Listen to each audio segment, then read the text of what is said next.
Our first speaker will be Brian Finkelstein. He's a comedian, and he's funny. He's nominated for an Emmy Award for writing jokes for the perpetually sunny Ellen DeGeneres.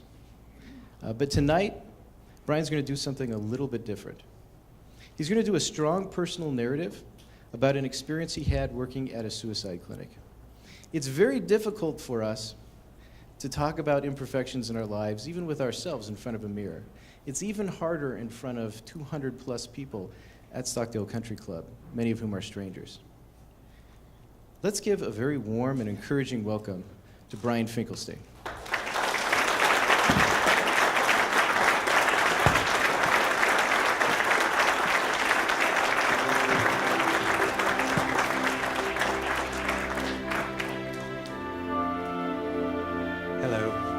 Thanks to Brandon again for having us all here. That's very nice.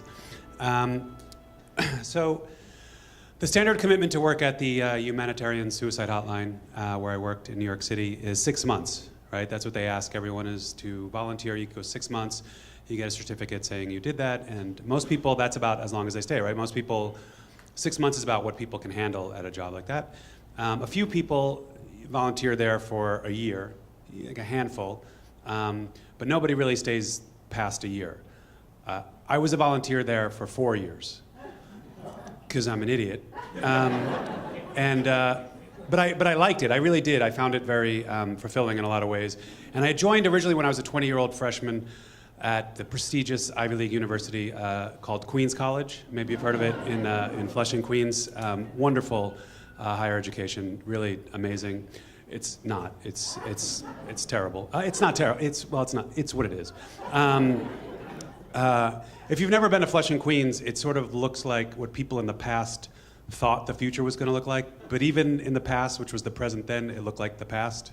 You know what I mean? It looks like Chinatown in any dystopian movie. It's just like sort of smoky and sad. And anyway, but back then I was into it. I loved being from Flushing. I loved going to the college there. I loved everything about it, and part of it was being in the cult of youth of college, right? That's, I think, college, when you first go to college, it's like a cult, and you believe everything they tell you. And I was that age where I was 20, so I wanted to change the world. Like when you're young and you're 20 and you think you can change things and you still believe in things. Remember that? I was at that age where I thought I could change the world. You get older and you realize you can't, and even if you could, who wants to? You know what I mean? It's over, let it just go away. But back then, I still had hope.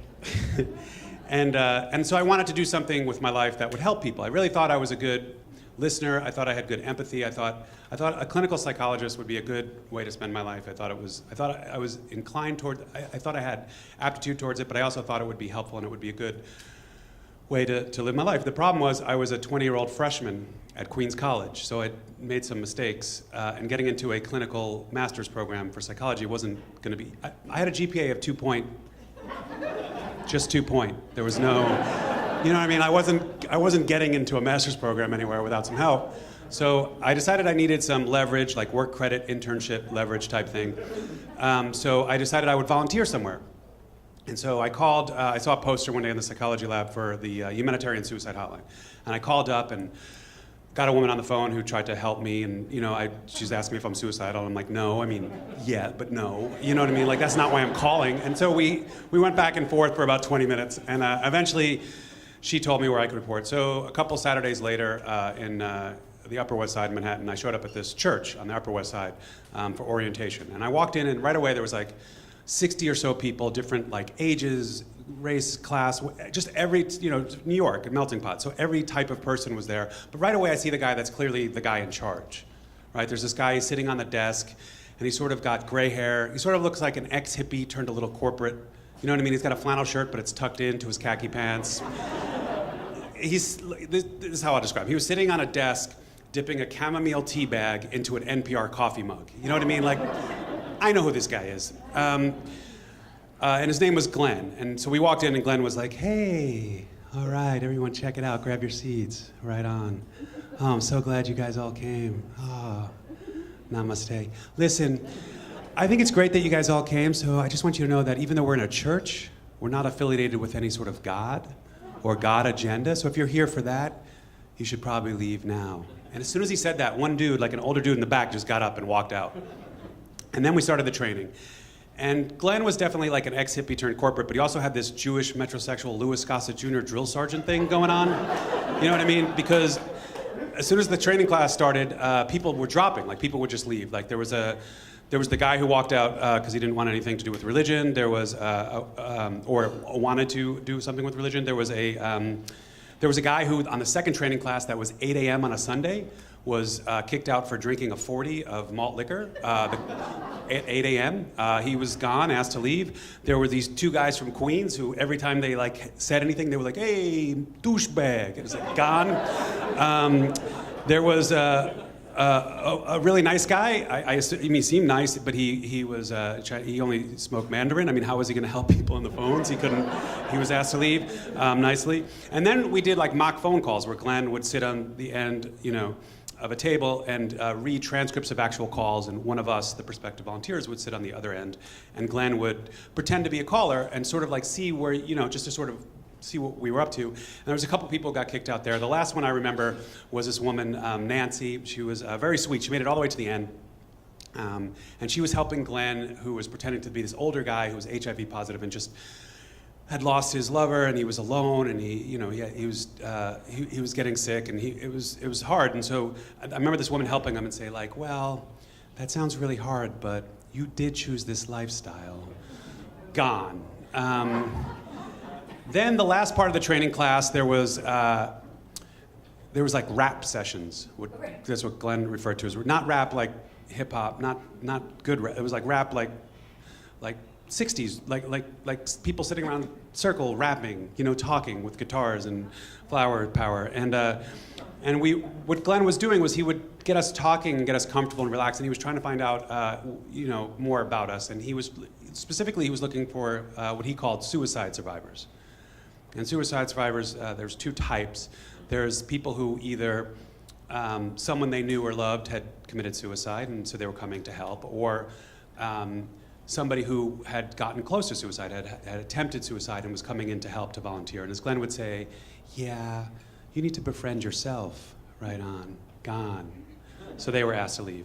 So at the end of 2 weeks of training, out of a total of 58 of us that came in there, 4 of us made it to the phone lines.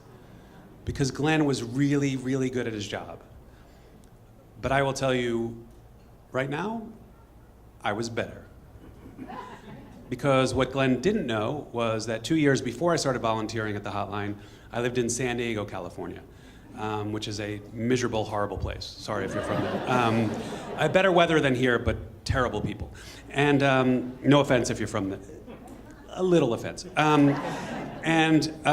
I lived there. Part of the reason I have problems with it, I was young. When I was living there, I was a teenager. I moved there right after high school to, my dad lived there, and I was in love with this girl, Tracy, who was one of the most unhappy people I've ever met in my life. And she was young, and it was that young love where you're like, it's so dramatic and so important and so big, and I was that age, and I was in love with her, and she was unfortunately not in love with me. She was in love with meth, smoking meth. So she would try to do the drug, I would try to do her. Neither one of us would ever be satisfied. That's addiction. And then one day, I bet you Glenn doesn't know that I found out that Tracy, this girl I was in love with, had slept with my best friend, a guy named Babyface, which I don't know why his name was Babyface, and I had it. I just lost it. I came undone. It broke my teenage heart, and I didn't know what to do with it, and so I got in my then 5-speed puke orange VW Fastback, the best car I've ever had, and I drove a few miles north to my dad's house. He lived in Del Mar, California, and I went in his garage, and my dad's a retired New York City cop. Bet you Glenn didn't know that. And I went into his lockbox in his garage, and I took out his .38. I don't know a lot about guns, but it's not one of those like guns that it's not like the wire. You know what I mean? When you clip it, it's like it's that. You put the bullets in, and so I know enough about guns to know like. Put the bullets in, pull the hammer back, and now you just need to shoot. So I took the gun, loaded it with some bullets, went inside my dad's house to his bar, where he has a stocked bar. My dad doesn't drink, but he has 5 kids who are pretty much all alcoholics, but he keeps a full bar, thanks Dad. I took a bottle of tequila, I jumped in the car, I drove a few miles west to Torrey Pines Beach, just about a mile north of where he lived, and it was nighttime, and I sat in my car, and I drank about a half a bottle of tequila. And I just chugged and chugged and chugged, and got that warm tequila feeling that you get. And I took the gun, And I pulled the hammer back, and I just took the gun, and I shoved it in my mouth. And I would bet Glenn doesn't know how good it feels to stick a loaded gun in your mouth, which I know is the wrong thing to say, but it does. It feels good at the time. You feel like you have control. Like you have. It's hard. Life. You have control of this one thing. I can pick my ending, and I had control, and that's important. And it felt. And I didn't. And I'm okay. I'm okay now. Don't worry. I mean, I'm not great, but I'm okay. I have some problems. I still eat like I'm a teenager. Manage my money like I'm the country Grease. And I drink like the former mayor of Toronto. So I have some problems, but things are better. But even now, just saying it feels like the sense of power, and I get like this adrenaline rush. But I didn't know how to do it. I didn't want to screw this up too. Do you see it different ways in movies? Like, do you shoot up? You know what I mean? Towards the brain? Do you shoot back? You see it, at the side? You see it different ways in movies. Like, I don't want to be the guy that messed this up. You know what I mean? Like, I want to get one thing right. And I was like, maybe I should reinvent the wheel and just like shoot it down through my brains and like out my liver, my lungs, and out my ass. I don't know how it works. But I never got that far because as I put the gun in my mouth, the thing about tequila, I want to be a tequila drinker. I want to be the guy. I want to be the man that drinks scotch. You know what I mean? I want like a Lagavulin. I want to be that guy, but I'm not. You know what I mean? I'm not like Hemingway. I'm not the guy who's going to go like shoot. Like I can't hunt. You know what I mean? I want to punch an elk. I don't even know how you hunt. You don't hunt elk in Africa. I don't know. But I want to be that guy. I want to be Hemingway or Bukowski or like a man. But I think I'm more like a Dr. Phil. You know what I mean? Like on the pH balance of men, I'm more of -7 Phil. I'm more of a Pinot guy than a tequila guy. So the point is, I had the gun in my mouth and I threw up on my suicide gun. And the absurdity of that, even then in that like very intense moment, snapped me out of it. I knew that this was ridiculous, that this isn't me, that I'm not the type to pull the trigger, which I needed to learn. I think for me, I needed to learn that way, and I'm not going to do it. I'm going to get close. Things are hard sometimes, and I put the gun down. I put it under the seat because I'm a responsible citizen. You're welcome. And I went out of the car and I went in the water in Torrey Pines, and it was a beautiful night, full moon, and there's like, if you've never been, I'm sure a lot of you have been there, but it's like this beautiful cove. It's just really beautiful water and really pretty there. And I went in the water and I had what for me was this perfect life moment, where I just felt so awake and alive and so happy that I could find this out, that I didn't do it. And in the water, like I had that feeling of like, that's what life is, right? It's the water. It's like, life is hard for everybody, for all different reasons. It's hard. It's really, really hard. And then sometimes it's great, and there are these perfect life moments. And then it's horrible, and your meth head girlfriend sleeps with some guy named Babyface. But then every once in a while, there are these perfect life moments, and that's enough. It has to be. But Glenn never knew any of that because I never told him. So at the end of 2 weeks of training, at a total of 58 volunteers, 4 of us made it to the phone lines. Or as Glenn would say, check it out, my Fab Four. Right on. Speaking of Fab Four, did you know the Beatles manager, Brian Epstein, he killed himself? What? Okay. Listen, if you're going to go out on the phone lines, I just want you to remember one last thing. And then Glenn tells us his one last thing, that at the center of all suicides, the most important thing to remember on the phones is that at the center of all suicides is strong ambivalence. Most people want to think about it. Not a lot of people want to do it. And if somebody ever says to you, I don't want to die, I just want the pain to stop, that's as close as we get to a warning sign. And then Glenn said, okay, go have fun on the phones. The first day on the phones are very intense, right? You get very nervous. You feel like every call is going to be that call. You're going to get that call from the couple in the car that's going to, listening to, like Romeo and Juliet. But it's not. It's not that call. Most people are sad and lonely, and there's a lot of crazy people. And a lot of times you hear the calls. To be honest, you think like, yeah, you think you got problems? Yeah, fuck. You know what I mean? Like, I never said that on the phone, but that's what my head was thinking. Like, yeah, grow up. But I didn't say that. In fact, I did exactly what Glenn said. Was I was a responsible caller. And the way you handle the phones is you answer the call. You say, "Humanitarians, can I help you?" You are an active listener. You ask open-ended questions, and then at the end, Glenn would say, "You can't get manipulated by silence," because as Glenn would say, silence is a form of communication. But you couldn't get manipulated. So if the silence went on for too long, you had to end the call after like 4 minutes. Say, "Thank you, you can call back another time," and hang up. And before you ended the call, you had to evaluate the caller's level of suicide. Now, to evaluate a caller's level of suicide, you ask a series of 4 questions. If they say yes to any of the questions, then you go on to the next. But if they say no, you stop. Do you feel so bad that you think about suicide? Do you have a plan for how you would do that? Have you set a time for when you're going to do that? And then finally, have you taken any steps today to kill yourself? In the 4 years I worked there, 99.9% of the calls were yes, no, no, no. Everyone thinks about it. A lot of people have it affect their lives, but a lot of people don't go further. Just give you a quick idea of what the phone room looks like. 3 desks, phones, plants, a couple of things on the walls. There's a sign that, there's a couple phone numbers. There's GMHC. There's different like runaway centers. There's 911 in case you forget that the number for 911 is 911. There's poison control. And then there's a sign that says "Shut up and listen." That's a big, gigantic sign. And that's the motto of the hotline. And that's why I stayed there for 4 years. Because shut up and listen is powerful, and that's how you can help. We all bring our own perspectives to every interaction we have, but the people that work at hotlines don't. They take themselves out of the equation, they listen, and that's the only way we can help each other. All right, so at the end of 2 weeks of training, 58 volunteers. 4 years later, it was my first day off in a long time. I come in for the overnight shift. I'd been working there for 4 years. The overnight shift is from 11 to 8. It's me and my shift partner, a guy named Adam. Adam's a communist. It's not relevant to the story. You're welcome for the detail.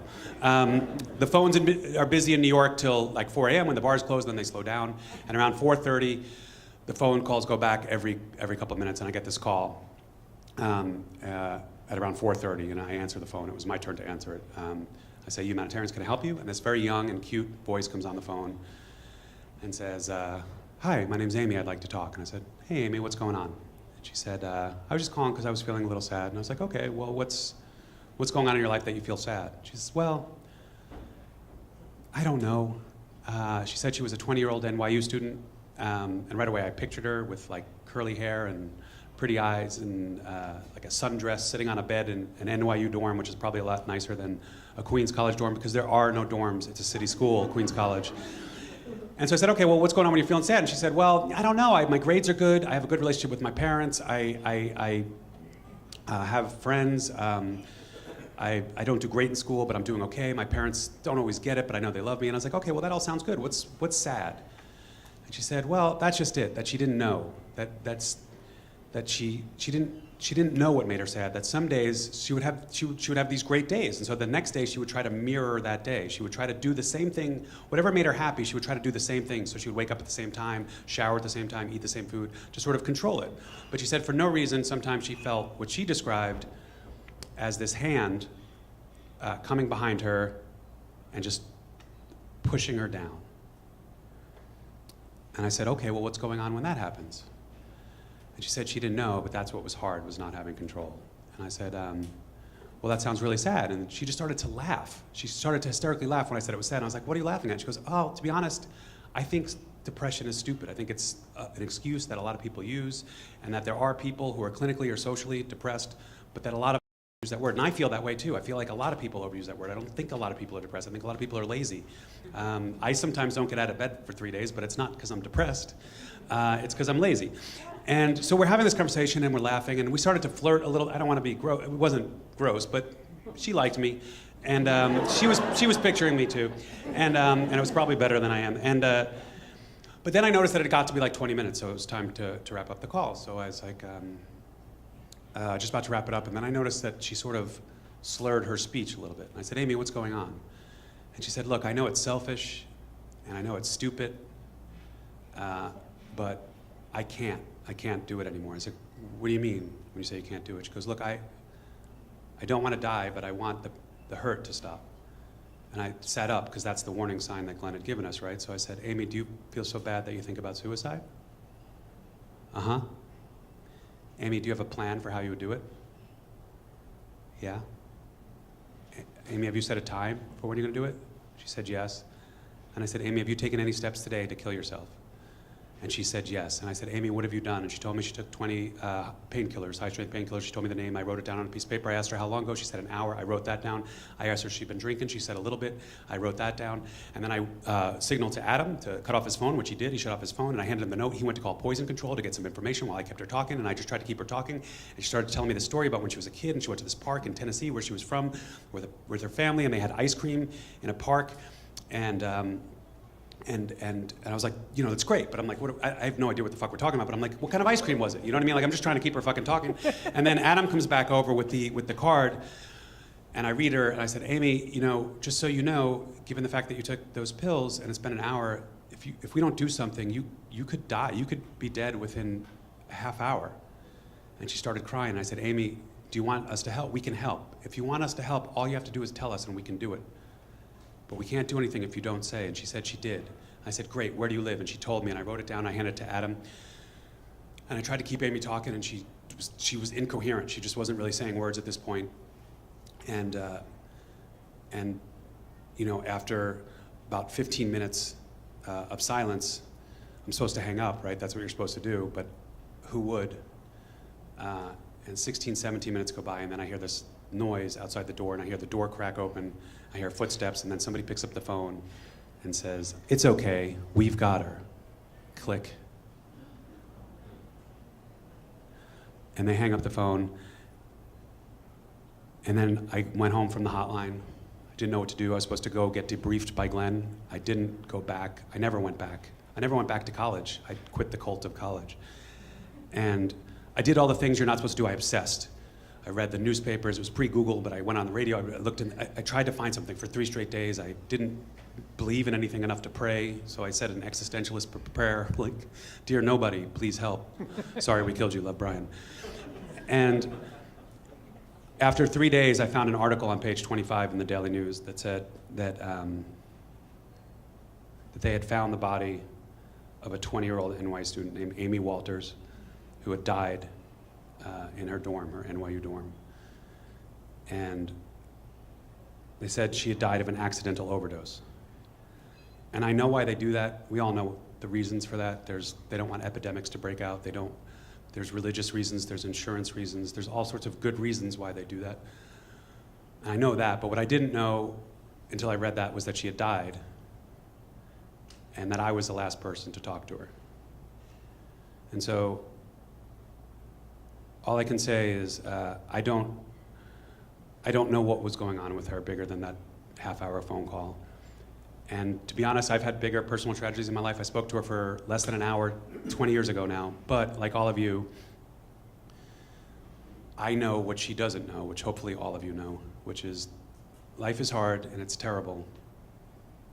But every once in a while, there are those perfect life moments, and that has to be enough. Thank you.